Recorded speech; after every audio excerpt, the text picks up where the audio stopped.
بسم اللہ الرحمن الرحیم۔ السلام علیکم، آپ دیکھ رہے ہیں الف نیوز اور میں ہوں آپ کے ساتھ ماجد علی۔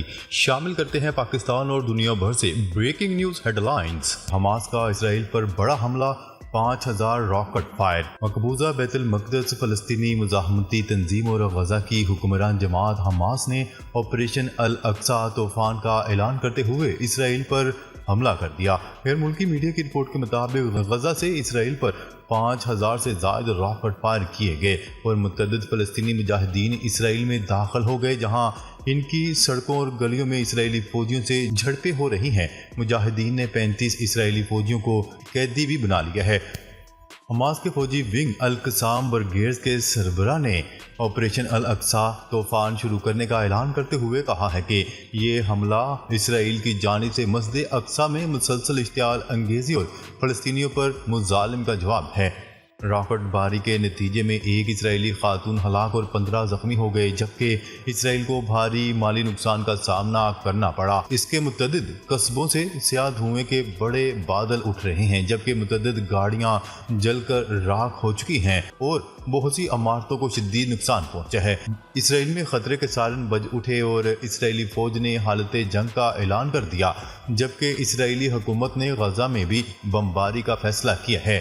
مقبوضہ فلسطین کی آبادیوں میں فلسطینی نوجوان حماس کے مجاہدین کا استقبال کرتے ہوئے ان کا خیر مقدم کر رہے ہیں۔ واضح ہے کہ غزہ کے ساتھ اسرائیلی سرحد پر بڑھتی ہوئی کشیدگی اور مقبوضہ مغربی اردن میں شدید لڑائی کے کئی ہفتوں بعد حماس نے یہ حملہ کیا ہے۔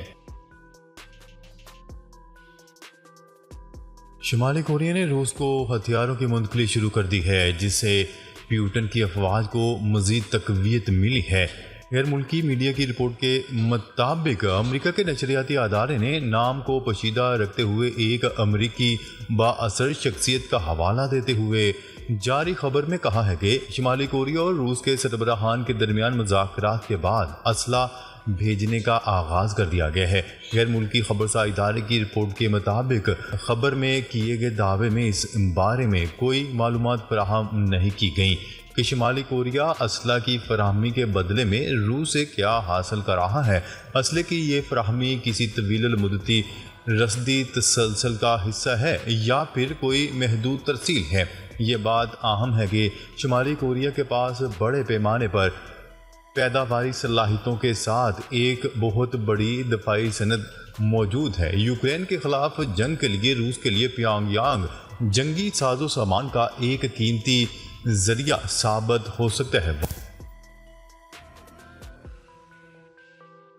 خبر کے اگلے حصے میں بات کرتے ہیں۔ پاکستان میں غیر قانونی طور پر مقیم افغان باشندوں کی وطن واپسی کے عمل میں تیزی آ گئی۔ حکومت کی جانب سے وطن واپسی کے لیے دی جانے والی ڈیڈ لائن کے بعد چند روز کے دوران 54 افغان خاندان واپس اپنے ملک چلے گئے ہیں، جبکہ پشاور، خیبر اور دیگر علاقوں میں افغانیوں نے اپنی جائیدادیں فروخت کرنا شروع کر دی ہیں۔ افغان مہاجرین کو واپسی کی ڈیڈ لائن دینے کے بعد سے صوبائی دارالحکومتوں سمیت کئی شہروں میں الیکٹرونک کا سامان سستا ہو گیا اور مکانوں کے کرائے بھی کم ہونا شروع ہو گئے۔ ادھر نگراں وزیر اطلاعات مرتضیٰ سولنگی کا کہنا ہے کہ غیر قانونی مقیم افراد کی گرفتاری اور ملک بدری یقینی بنائیں گے۔ غیر ملکیوں کو 31 اکتوبر تک پاکستان چھوڑنا ہوگا۔ خبر کے اگلے حصے میں بات کرتے ہیں۔ امریکہ کی جانب سے روس کے 2 سفارتکاروں کو ملک چھوڑنے کا حکم۔ روس کی جانب سے سفارتکاروں کو ملک سے نکالنے کے رد عمل میں امریکہ نے بھی 2 روسی سفارتکاروں کو ملک چھوڑنے کا حکم جاری کر دیا۔ عرب میڈیا کی رپورٹ کے مطابق امریکی عہدیداران کا کہنا تھا کہ امریکی سفارتکاروں کو ہراساں کرنے کے روسی اقدامات کو قطعی طور پر قبول نہیں کیا جائے گا۔ انہوں نے کہا ہے کہ روسی سفارتکاروں کی بے دخلی واضح پیغام ہے کہ ماسکو میں ہمارے سفارتکاروں سے روا رکھے جانے والے ناقابل قبول سلوک کے نتائج بھی ویسے ہی ہوں گے۔ یاد رہے کہ گزشتہ برس روس کی جانب سے امریکی deputy chief of mission Bart Gorman کو ماسکو سے بے دخل کر دیا گیا تھا، جب امریکہ نے روس کو سیکیورٹی کی تجاویز اور ضمانتوں کے بارے میں غیر تسلی بخش سمجھے گئے جوابات فراہم کیے گئے تھے۔ خبر کے اگلے حصے میں بات کرتے ہیں۔ روس کا جوہری صلاحیت کے حامل بریوستنک کروز میزائل کا کامیاب تجربہ۔ غیر ملکی میڈیا کی رپورٹ کے مطابق سوچی شہر میں ایک تقریب سے خطاب میں روسی صدر ولادیمیر پوٹن نے مغرب کو خبردار کرتے ہوئے کہا ہے کہ روس جوہری تجربات دوبارہ سے شروع کر سکتا ہے۔ پوٹن نے خطاب کرتے ہوئے کہا کہ روس نے جوہری صلاحیت کے حامل بریوستنک کروز میزائل کا آج کامیاب تجربہ کیا ہے جس کا کوئی مقابلہ نہیں۔ اس حوالے سے ان کا مزید کہنا تھا کہ کوئی بھی عقل مند شخص روس کے خلاف جوہری حملے کا سوچ بھی نہیں سکتا۔ روس کو اپنا جوہری نظریہ تبدیل کرنے کی ضرورت نہیں ہے۔ صدر پوٹن کا مزید کہنا تھا کہ نیٹو روس کو اتحاد میں شامل نہیں کرنا چاہتا۔ روس کی تجاویز مغربی ممالک نظر انداز کرتے ہیں۔ مغرب بھول چکا ہے کہ مفاہمت کیا ہوتی ہے۔ مسئلہ گلوبل آرڈر کا ہے، طاقت کے استعمال کا ہے۔ روسی صدر ولادیمیر پوٹن کا مزید کہنا تھا کہ روس تمام تہذیبوں کے مساوی ہونے پر یقین رکھتا ہے۔ یورپ یوکرین کی مدد اپنی معیشت اور لوگوں کی قیمت پر ہی کر سکتا ہے۔ یورپ میں معاشی مسائل امریکہ سے کہیں زیادہ ہیں۔ خبر کے اگلے حصے میں بات کرتے ہیں۔ روس نے یوکرین میں اپنا ہی جنگی طیارہ سخوئی 35 مار گرایا۔ برطانوی میڈیا کی رپورٹ کے مطابق روسی فوج نے یوکرین کے علاقے ماریوپول میں ایک کارروائی کے دوران فرینڈلی فائر میں اپنا ہی جنگی طیارہ مار گرایا۔ روس کی جانب سے ایک ہفتے میں غلطی سے اپنا ہی طیارہ مار گرانے کا یہ دوسرا واقعہ ہے۔ رپورٹس کے مطابق تباہ ہونے والے جنگی طیارے کا پائلٹ بحفاظت نکلنے میں کامیاب ہو گیا۔ اس سے قبل 29 ستمبر کو روس کے ڈیفنس سسٹم نے اپنے ہی جنگی طیارے کو نشانہ بنا ڈالا تھا جس کے نتیجے میں پائلٹ ہلاک ہوا تھا۔ خبر کے اگلے حصے میں بات کرتے ہیں۔ اپنے شپ یارڈ میں امریکی بحری جہازوں کی مینٹیننس پر غور کریں گے جاپانی وزیر دفاع۔ جاپان کے وزیر دفاع نے کہا ہے کہ جاپان شپ یارڈ اور ہینگرز میں امریکہ کے بحری جہازوں اور طیاروں کی مینٹیننس کے حوالے سے غور کریں گے۔ ان کا کہنا تھا کہ امریکہ اور جاپان کے دفاعی تعلقات کے تناظر میں امریکی بحری جہازوں اور طیاروں کی جاپان کے اندر مینٹیننس، ریپیئرنگ اور اوورہال نہایت اہم ہے۔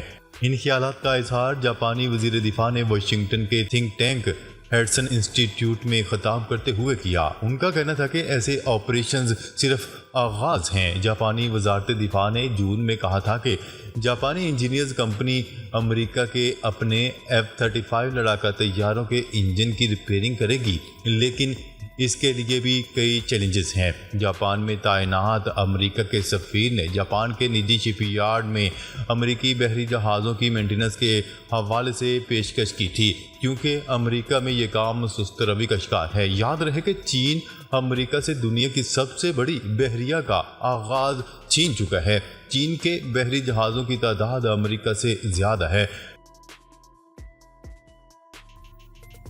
خبر کے اگلے حصے میں بات کرتے ہیں۔ چین کے جدید ڈرون میزائل نے تیز رفتار ہدف کو کامیابی کے ساتھ نشانہ بنا کر سب کو حیران کر دیا۔ چین کے JK-2K میزائل نے آزمائش کے دوران تیز رفتار ہدف کو کامیابی کے ساتھ نشانہ بنا دیا۔ چین کے سرکاری عہدے دار نے ٹویٹر پر ایک ویڈیو شیئر کی جس میں ڈرون طیارے سے میزائل فائر کیا گیا جو زمین پر چلنے والی تیز رفتار گاڑی کو جا لگا۔ چینی عہدے دار کا کہنا ہے کہ اس طرح کے میزائلوں سے لیس ڈرون طیاروں کی بڑی فارمیشنز دشمن کی زمینی فوج کو تہس نہس کر سکتی ہے۔ ان کا کہنا تھا کہ فضاؤں کو اپنے تسلط میں رکھنا اور دشمن کے ایئر ڈیفنس سسٹم کو پچھاڑ دینا ہی کنجی ہے۔ انہوں نے مزید کہا ہے کہ اس حکمت عملی سے ڈرون طیاروں کا فضا میں آپریٹ کرنا زیادہ محفوظ ہے۔ خبر کے اگلے اور آخری حصے میں بات کرتے ہیں۔ ایڈمرل نوید اشرف پاک بحریہ کے 23ویں سربراہ مقرر۔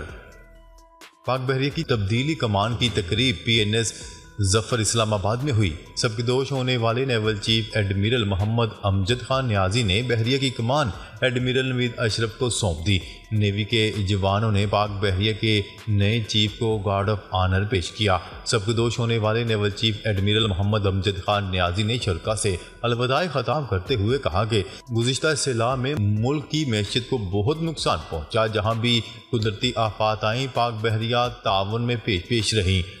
انہوں نے مزید کہا کہ پاکستان نیوی کی کمانڈ کرنا میرے لیے بہت بڑا اعزاز تھا۔ پاک بحریہ ہمیشہ پیشہ ورانہ صلاحیتوں کی حامل ہے۔ پاک بحریہ کا شمار دنیا کے بہترین افواج میں ہوتا ہے۔ ان کا مزید کہنا تھا کہ مصنوعی ذہانت کا مستقبل میں زندگیوں پر بہت عمل دخل ہوگا۔ مستقبل کے چیلنجز سامنے رکھتے ہوئے صلاحیت بڑھانا ناگزیر ہے۔ پاکستان مشترکہ کوششوں کو تعاون پر یقین رکھتا ہے۔ بلیو اکانومی کسی بھی ملک کے لیے انتہائی اہم ہوتی ہے۔ ناظرین، اب تک کے لیے اتنا ہی۔ مزید خبریں لے کر بہت جلد آپ کی خدمت میں حاضر ہوں گے۔ تب تک کے لیے اپنا خیال رکھیے گا۔ اللہ نگہبان۔